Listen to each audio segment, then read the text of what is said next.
mortel. Visite mortelle. Visite mortelle. Visite mortelle. Vous écoutez Visite mortelle. Hello! On vous retrouve avec Raphaël pour un épisode un peu particulier, un épisode qui clôture cette magnifique saison 1 de Visite mortelle. On s'est retrouvés au cimetière de Montmartre pour papoter et faire le bilan, surtout du podcast, et peut-être vous parler de la suite. Bonne écoute! En fait, j'oublie que là, on va parler à des gens qui vont nous écouter. Donc, déjà, bonjour. Bonjour à toutes et à tous. Bonjour tout le monde! Bienvenue dans ce avant-dernier ou dernier épisode. Bienvenue dans cet épisode des Visites mortelles. Nous sommes donc actuellement un samedi matin. Il est un peu plus de 11h. Nous avons fait donc une petite grasse matinée, mais pas trop longue non plus, parce qu'il faut aller se rendre au cimetière de Montmartre. Ouais, on est au cimetière de Montmartre, là devant la tombe de Dalida. On s'est dit qu'on allait commencer notre petite balade par là parce que c'est quand même un peu notre queen à toutes et à tous.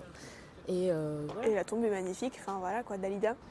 Donc pour celles et ceux qui la connaissent pas, en fait elle est en hauteur du cimetière quand on rentre par l'entrée principale.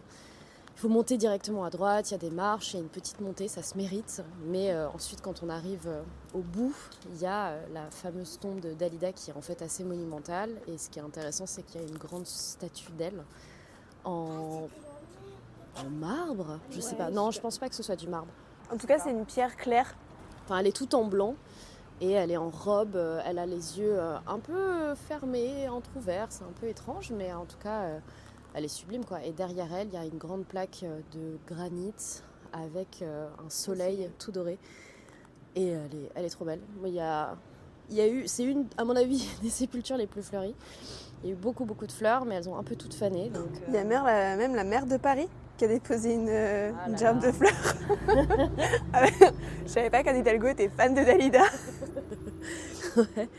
Et derrière aussi, ce qui est chouette, c'est qu'il y a une boîte aux lettres. Je sais pas si tu avais déjà vu ça. En fait, vraiment derrière la sépulture, attends, on va y aller.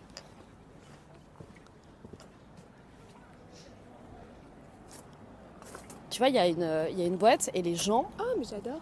ils viennent déposer des lettres pour Dalida. En plus, il y a une petite plaque avec un D dessus. Ouais. Et il y a carrément un arrosoir avec marqué Dalida. Genre cette reine jusqu'au bout, parce qu'elle a quand même son arrosoir attitré. Et un tuyau Un d'arrosage. tuyau d'arrosage. Donc ouais. Oh waouh. Non, elle est trop chouette, mais la boîte aux lettres, elle est assez cachée parce qu'il y a un rosier. Mais il est magnifique. C'est un rosier ou des œillets? Ah non, c'est des œillets, t'as raison. C'est trop beau. Franchement, magnifique. Mais en plus, les cimetières au printemps, ça a son petit charme. Hein, parce que bon, il y a des beaux petits bosquets, des belles fleurs. Il y a vraiment beaucoup de monde qui passe, évidemment, parce que c'est vraiment la resta, quoi. Ouais, le cimetière de Montmartre, un samedi matin, il y a quand même du monde. Moi, j'étais choquée en arrivant. Je pensais qu'on allait être tranquille dans notre cimetière. Mais non. Ouais, le cimetière de Montmartre, de toute manière, ça fait partie un peu des incontournables après le Père-Lachaise. Hein. Le Père-Lachaise, t'as, je sais plus, je crois que c'est 1 ou 3 millions, je sais jamais, de visiteurs par an, ce qui est énorme. Je ne sais même pas comment ils comptabilisent, ils doivent faire des petits clics-clics à l'entrée, tu vois. Et puis, en fait, t'as les visiteurs et puis t'as aussi toutes les opérations funéraires, Ouais. donc je sais pas comment ils comptabilisent ça. Et ouais, en fait, quand tu te balades, quand tu redescends, t'as la tombe donc, de Dalida, et là, c'est le docteur. C'était son médecin, a priori. De Dalida? Ouais. Je connais pas l'histoire, mais en gros, je sais juste que la tombe, elle est marrante parce que... Enfin, elle est marrante, elle est intéressante parce que c'est une sculpture qui est sculptée à l'envers. Ouais. Tu vois, en fait, son visage, il est dans une espèce de creux. Mais c'est comme s'il avait moulé son visage et qu'on avait gardé le moule, en fait. Ouais. Comme s'il avait mis son visage dans du béton. Puis avec la petite pipe, elle est iconique aussi, celle-là. Ouais. Bah, toute la sépulture est en marbre, mais il y a juste la sculpture de son buste et puis de sa tête avec la main, avec la pipe là. Ah, voilà. Si vous venez voir Dalida, prêtez attention aussi à la tombe du docteur. Est-ce qu'on passerait pas par là plutôt ? Exactement. Parce que comme ça, on peut voir le pont. Ouais, le cimetière de Montmartre, il est traversé par un pont et c'est assez particulier. L'autre cimetière qui est aussi traversé, mais pas par un pont, enfin on va dire si c'est un pont, mais c'est le périphérique, c'est le cimetière des Batignolles. Et le conservateur du cimetière de Montmartre m'expliquait que lui faisait le choix, enfin en tout cas la conservation et puis la ville de Paris aussi, de ne plus inhumer des défunts en dessous du pont parce qu'en fait c'est compliqué quoi. Il y a une pollution assez dingue, il y a beaucoup de poussière sur les sépultures et puis c'est assez particulier quoi. Cette année, on fête les 200 ans du cimetière de Montmartre. Il a ouvert ses portes en 1825. Donc là, on est en 2025. Et là, on est dans le thème puisque on enregistre cet épisode pendant le week-end du printemps des cimetières. On est le samedi 17 mai 2025. Voilà. Et on s'est retrouvés ici. Pourquoi ? Parce que déjà, on aime beaucoup ce cimetière. Parce qu'il y a Dalida. Parce qu'il y a beaucoup de chats. Et parce que Alexandrine a une visite guidée. Enfin, tu animes une visite guidée. Tu fais une visite guidée. Demain, donc le dimanche 18 mai, à l'occasion du printemps des cimetières. Exactement. Et la conservation du cimetière de Montmartre organise aussi plein d'activités pour le bicentenaire du cimetière. Ils vont faire des trucs géniaux. Il va y avoir des calèches avec des chevaux de trait. Parce qu'à l'époque, en fait, il y a 200 ans, on n'avait pas de corbillard électrique, tu vois, on n'avait pas de voiture. Donc c'était les chevaux, donc ils vont les ramener, etc. Et ils vont recréer une conservation comme à l'époque, tu vois. Un bureau et tout, ils vont mettre à disposition les archives. Enfin, il va y avoir plein d'animations, ça va être trop bien. Je trouve ça vraiment chouette que les agents de la ville aussi se mettent à faire ça, quoi. Là, je m'étais dit, oh là là, mais donc elle est imposante cette tombe et puis elle est sympa. C'est celle d'Émile Zola. Voilà, tout simplement. Tu m'étonnes que le frérot, il ait une tombe sympa. Ouais, et en fait, elle est intéressante parce que c'était sa tombe, mais il est plus dedans. Parce qu'il est il est au Panthéon. Il a été transféré. Ah, mais c'est écrit. C'est bien fait, ça. Oh là là. Donc, en gros, on peut lire Émile Zola, 1840-1902. A reposé ici du 5 octobre 1902 au 4 juin 1908. Date de son transfert au Panthéon. Et regarde comment sa femme, elle s'appelait. Alexandrine. Mais oui. Mais j'adore l'écriture en plus qu'ils ont utilisée pour l'inscription. Ouais. Madame Alexandrine Zola. Bah, c'est Madame Alexandrine Émile Zola, quoi. Voilà, elle ne va pas vivre par elle-même, elle est obligée de mettre le prénom et le nom de son mari, tu vois. On t'aime quand même, Émile, hein. T'as fait des bons bouquins. 2-3 trucs qui ont bien marché, quoi. Ouais, t'as eu un petit succès en ton temps, quoi. C'est une grosse tombe assez imposante en granit rouge qui est poli. Et puis il y a son gros buste en bronze qui est en plein milieu. Surtout on la voit de loin en fait, parce qu'elle est vraiment en hauteur et quand on arrive sur le rond-point principal, on la voit direct. On fait cet épisode dans le cimetière de Montmartre parce qu'après 18 épisodes, la saison 1 du podcast Visite Mortelle va bientôt s'achever. Donc on voulait faire un petit bilan de cette saison 1, de vous parler de comment on a fait le podcast. On vous a également demandé de nous envoyer vos définitions d'un cimetière et vos tombes préférées parce que c'est quand même notre fil rouge, la définition du cimetière. Et ça nous intéressait beaucoup d'avoir vos avis. Surtout que pas mal de personnes parmi nos auditeuristes font plein de contenu également. Sont des gens hyper stylés. Ouais, grave. Il y a plein de tafophiles de zinzin et donc on s'est dit il faut qu'on vous mette en avant aussi, quoi. C'est trop bien. Donc je pense qu'il y aura en fait pas qu'un seul épisode, il y en aura plusieurs parce que vous êtes tellement nombreux. Enfin, ça fait un peu startup. Non mais à notre échelle c'était beaucoup. À notre échelle c'était énorme, donc merci beaucoup déjà. On n'a pas eu besoin de mettre le couteau sous la gorge de nos potes et de notre famille, tu vois, pour qu'on ait des audios, donc franchement... C'est vrai. On est des stars en fait. Des stars du cimetière. Et donc du coup on pense qu'il y aura plusieurs épisodes en fait, donc c'est la bonne nouvelle. C'est pas totalement fini. C'est pas totalement fini. On a du taf encore.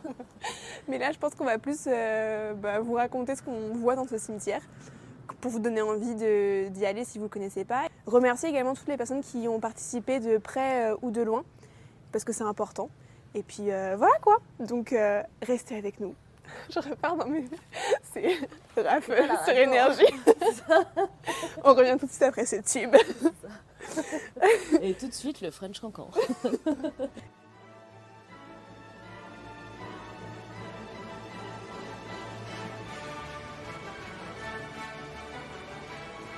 Et oui, nous sommes dans un cabaret à ciel ouvert actuellement, car nous sommes devant la tombe de Louise Weber. Bon, les gens dansent pas vraiment parce qu'ils sont un peu tous morts, mais Louise Weber, donc c'est une femme qui est connue comme étant la créatrice du French Cancan. Le French Cancan était déjà connu, mais elle l'a vraiment mis sur le devant de la scène, quoi. Elle a vraiment développé cette danse et surtout elle a ajouté des mouvements qui sont maintenant des mouvements absolument iconiques.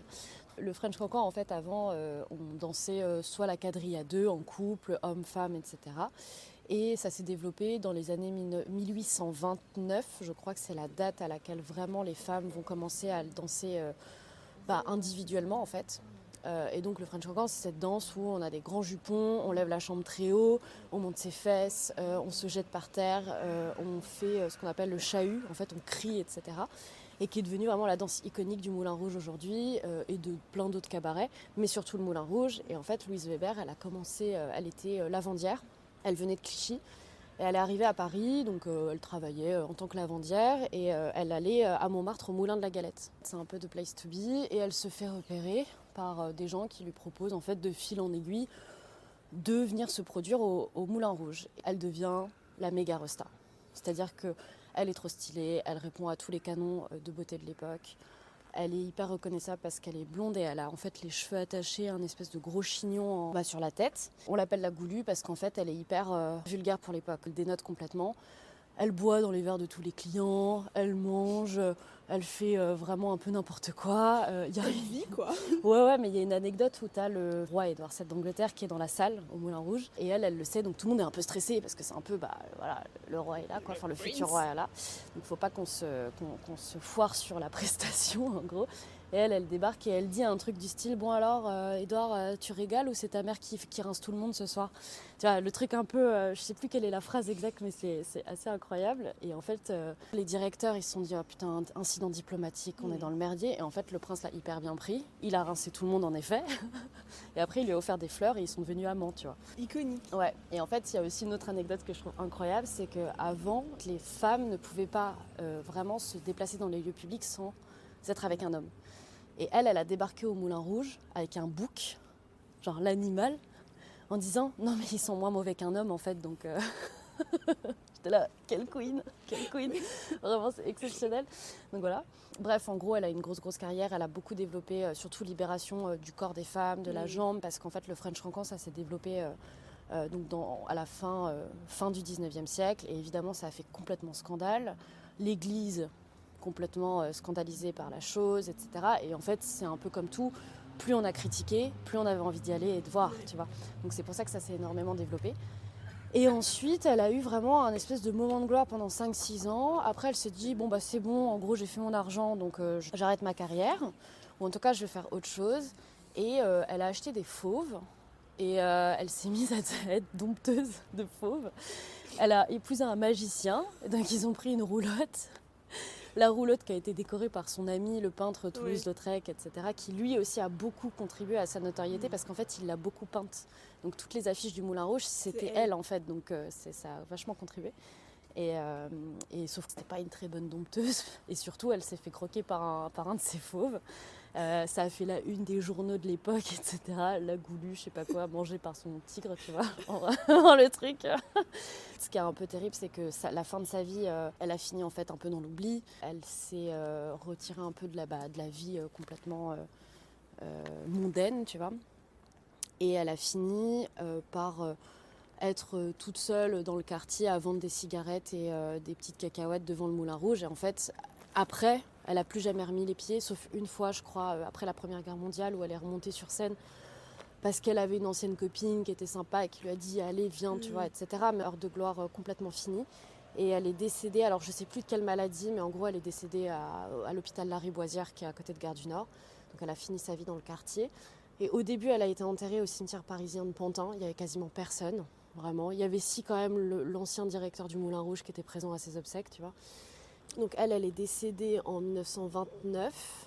Et c'est vraiment plusieurs années plus tard, dans les années 90, que un de ses petits-fils ou petits-neveux, parce qu'en fait elle n'avait pas vraiment de descendance, je crois qu'elle avait un fils, mais je ne sais plus exactement, a demandé le transfert de ses cendres ici au cimetière de Montmartre.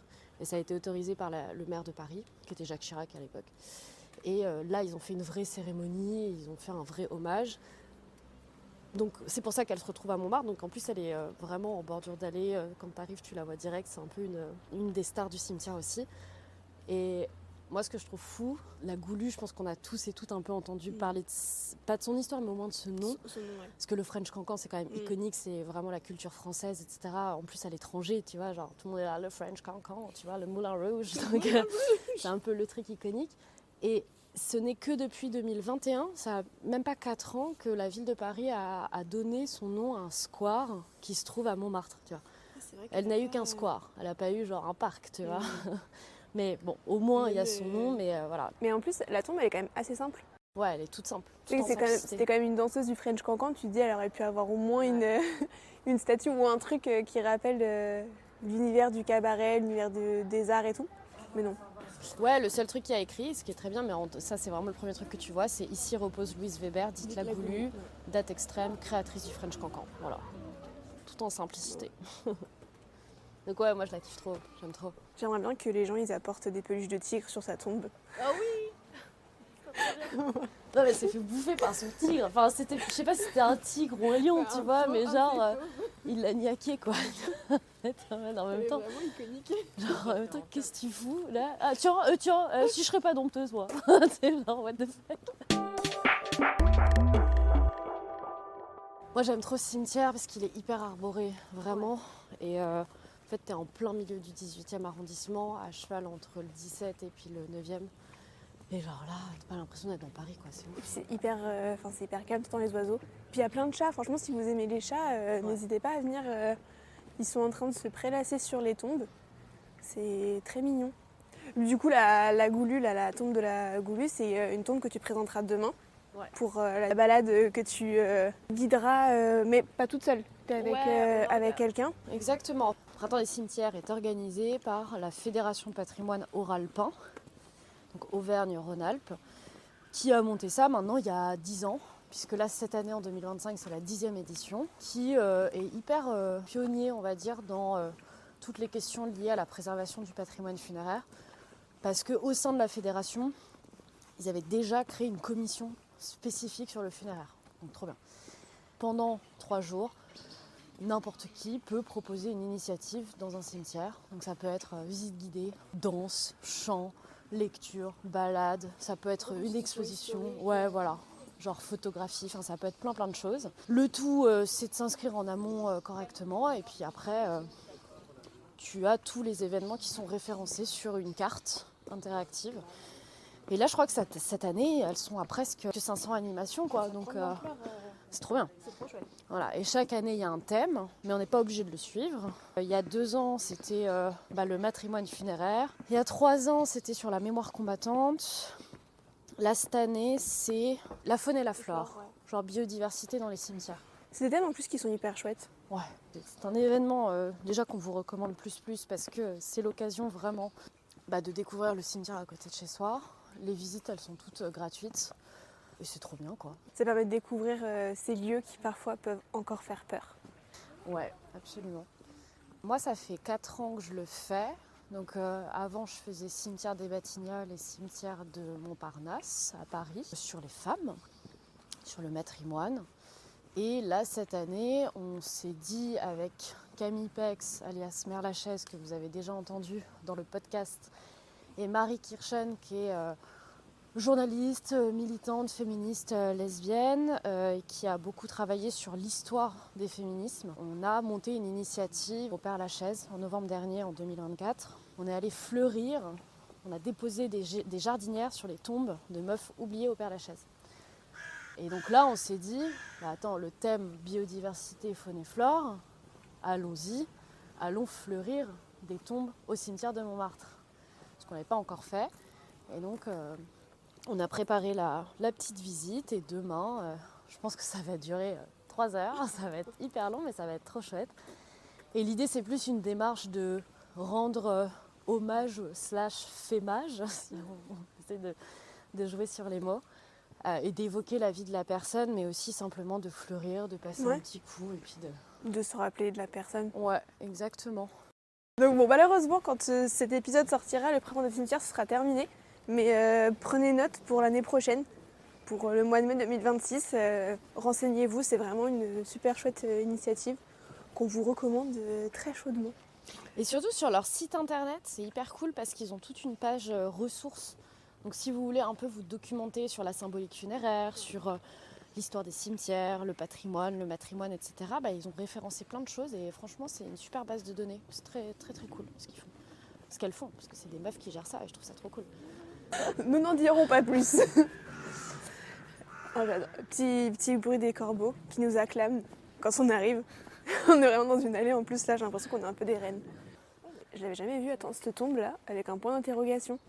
Elle est trop cool. C'est une tombe, bon, elle est quand même assez imposante. Et en fait, il y a un énorme point d'interrogation qui est sculpté. Je ne sais pas à qui... J'aimerais rien savoir pourquoi ils ont mis un point d'interrogation. Suis-je mort? Qu'est-ce que la mort? Qu'est-ce que la mort? Qu'est-ce que la vie? Mais t'as vu, ils sont...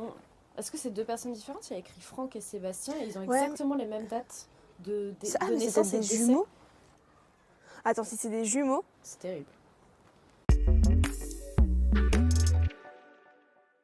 Est-ce que ce serait pas le moment de nous saucer un peu nous-mêmes et Grave. nous dire quand même qu'on a réussi à faire, à sortir et à animer quand même 18 épisodes de podcast. Ouais. Donc on est quand même hyper contente déjà de ça. Et on est hyper contente... Avec une sortie par semaine en ouais, fait. C'est une ça sortie qui est toutes les surtout semaines. hardcore. C'est qu'on en a chié quoi. Alors que pourtant, faut dire qu'à un moment donné, Alexandra, elle a bien raison. Elle a pris des vacances au Pérou. Et depuis le Pérou, en plus j'avais des problèmes pour me connecter à l'autre bout du monde. Mais voilà, et donc on est très contente d'avoir réussi à faire ces 18 épisodes, d'avoir réussi à les sortir toutes les semaines. Et on est très contente de l'accueil qui a été fait au podcast. Donc déjà merci beaucoup à toutes les personnes qui nous écoutent en ce moment, Oui, merci. qui nous écoutent, qui nous ont écoutés, qui nous écouteront peut-être plus tard. Ouais. Pour même tous les messages qu'on a... J'ai vraiment c'est une grosse star quand je dis ça. Non, mais c'est vrai. en Mais vrai, pour les messages qu'on a reçus, de gens, de personnes qu'on connaît, de nos proches, de nos familles, mais également de gens qui ne nous connaissent pas de base Ouais. et qui sont juste intéressés au compte que Alexandrine gère, qui s'appelle aussi Visite Mortelle, et au podcast. Et vraiment, merci beaucoup pour tous vos messages très sympathiques et très gentils. Moi, j'ai même des potes qui ont écouté pour soutenir parce que c'est mes potes et qui m'ont dit en fait ça s'écoute bien parce que de base eux ils sont pas trop au cimetière et ils me disaient non mais en fait ça se laisse bien écouter, c'est quand même hyper intéressant, on a appris des choses donc écoutez, ravi de vous avoir instruit. C'est ça. La mission est relevée. Non mais franchement sur Instagram et même les commentaires YouTube et tout, il y a des... Tu vois, il y a des gens qui nous écrivent et qui sont en mode on les connaît pas du tout et c'est trop mimes quoi. Et moi ça me touche de zinzin à chaque fois, je suis là, oh mais vraiment mon petit cœur est touché. Donc c'est trop chouette, ça Parce fait trop que- plaisir. Il faut quand même savoir que ce podcast, on l'a sorti mais sans vraiment savoir où ça allait nous mener. Aucune idée. On était là, Vraiment. allez, YOLO. Moi, Tu j'ai- sais monter? Ouais, bon allez un peu vite fait. Moi, j'adore parler, donc et j'aime beaucoup me balader dans les cimetières et parler de cimetières. Donc, je te mets un podcast, c'est parfait, je peux blablater, personne ne me dira de me la fermer, parce que de toute manière, vous C'est moi écoutez, qui fais le montage. c'est ça. Et Alexandrine, c'est une reine des cimetières, voilà. Non, toi aussi tu es Non, devenue, non. tu es devenue une queen. Oui, c'est mais ça. toi, t'as quand même un bagage quand même très solide, même Moi je suis une malade. Comme d'habitude, c'est la saison des cimetières. comme on l'a dit dans le premier épisode, c'est une passion que tu as depuis toute petite. Depuis qu'elle est née. Non, mais je veux dire, t'as quand même beaucoup plus de connaissances, même techniques sur les cimetières, et t'avais déjà Ouais. ton compte Instagram. J'en ai fait mon métier, donc ça c'est cool. Voilà, c'est ça. Voilà. Donc t'as quand même pas mal de connaissances. Et donc on s'est rencontrés au travail. Donc j'ai dit à Alexandre, mais franchement, t'as plein de connaissances, tu t'exprimes hyper bien. Un podcast, ça pourrait être grave stylé. Tu fais déjà des visites de cimetière, donc ça pourrait se décliner en podcast. Et je suis trop fière de nous. Hein. Je suis trop contente de ce projet parce que même si on fait pas de saison, enfin tu vois, si là on se dit on voudrait faire une saison 2, mais si on Ouais. le fait pas parce qu'on a d'autres raisons personnelles, professionnelles ou quoi au casse, tu vois. En fait, je suis trop fière de ça. Déjà, ça existe et c'est trop stylé. Ouais, parce Vraiment. qu'on travaille toutes les deux à temps plein. C'est pas notre. Non, c'est pas- c'est pas notre activité principale. On aimerait, hein, si jamais il y a des mécènes qui nous écoutent, Donner de la thune. des gens qui ont grave de la thune. Ça devient n'importe quoi des parties de base. On va remercier les gens, on est en train de se saucer et de dire donnez-nous de la thune. Mais... Écoutez, on n'est jamais mieux servi que par soi-même. Donc voilà quoi. Filer de la thune. Je vous ai dit merci, ok. Hyper Attends, moi, je désagréable. fasse sur la rose comme elle est belle. C'est vrai qu'elle est magnifique. Elle est incroyable. Je veux juste aller la voir de plus près.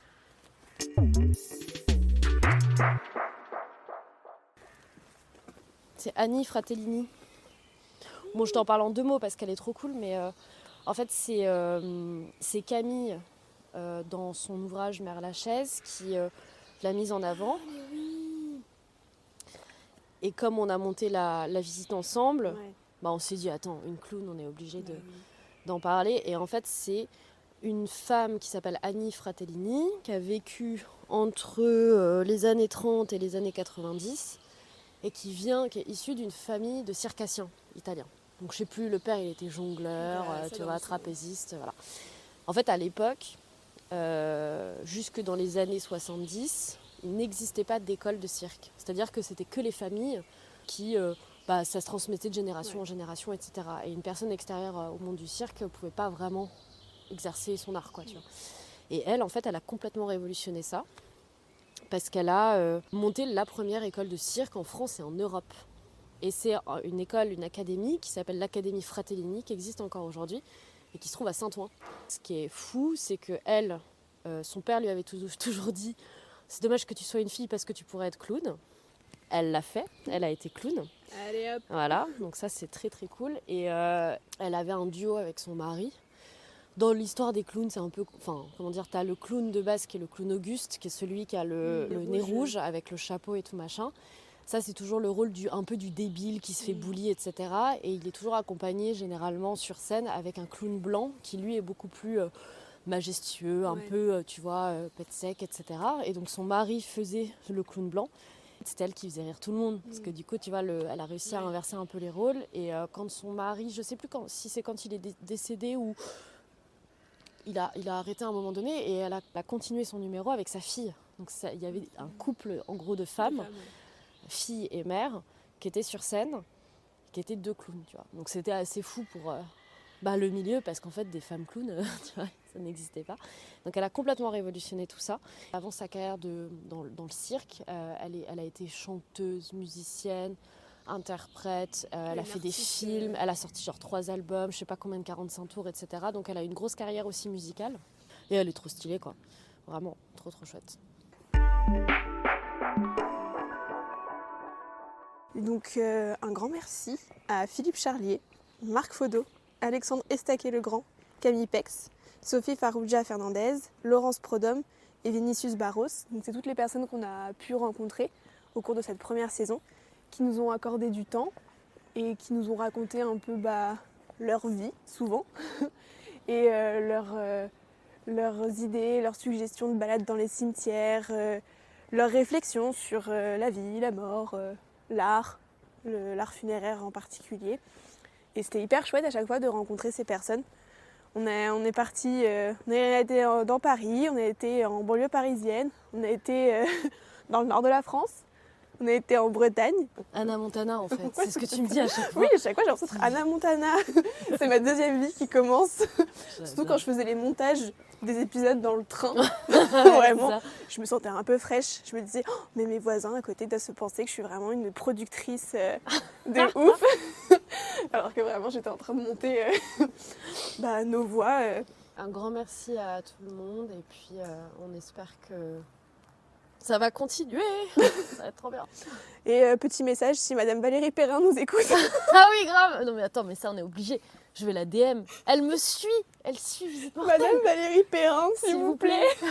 Est-ce qu'on peut vous interviewer? Au moins invitez-nous à l'avant-première du film. Ouais. Parce que son livre qui s'appelle Changer l'eau des fleurs, qui est un livre exceptionnel que Raphaël m'a offert, que j'ai lu mais que j'ai dévoré, qui raconte l'histoire d'une femme qui est gardienne de cimetière et qui s'occupe de son cimetière comme personne. Et en fait, derrière, il y a une espèce de thriller, une enquête policière. Enfin, c'est incroyable, c'est vraiment super comme bouquin. Donc ça, c'est la reco de Valérie Perrin. Et donc Raphaël me l'a offert. Et en fait, il y a un film qui va sortir, une adaptation au cinéma, avec dans le rôle principal Leila Bekti, ouais. Ça, on À a l'heure vu. où on vous parle, ils sont en train de tourner. Mais oui, on est là. Invitez-nous sur le tournage, s'il vous plaît. Moi, je veux les interviewer tous. Je veux leur... Ce serait incroyable. Ouais. Du coup, franchement, vas-y, on manifeste. Parce que C'est ça. Et on sait si- jamais. surtout si vous connaissez Valérie Perrin, je vous en supplie, filez son hume. en fait, elle va même plus vouloir venir avec nous parce qu'elle va se dire, ah, c'est vraiment des grosses folles. Mais allez, faites croquer le numéro. Allez-y. Ouais, franchement, si vous connaissez des gens qui connaissent des gens qui connaissent... Recommandez-lui le podcast. Juste ça.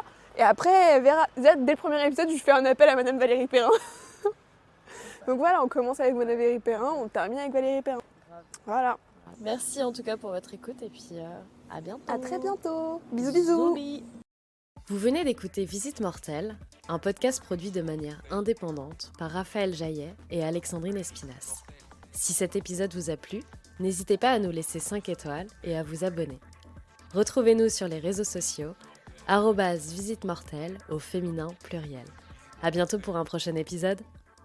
Mortel.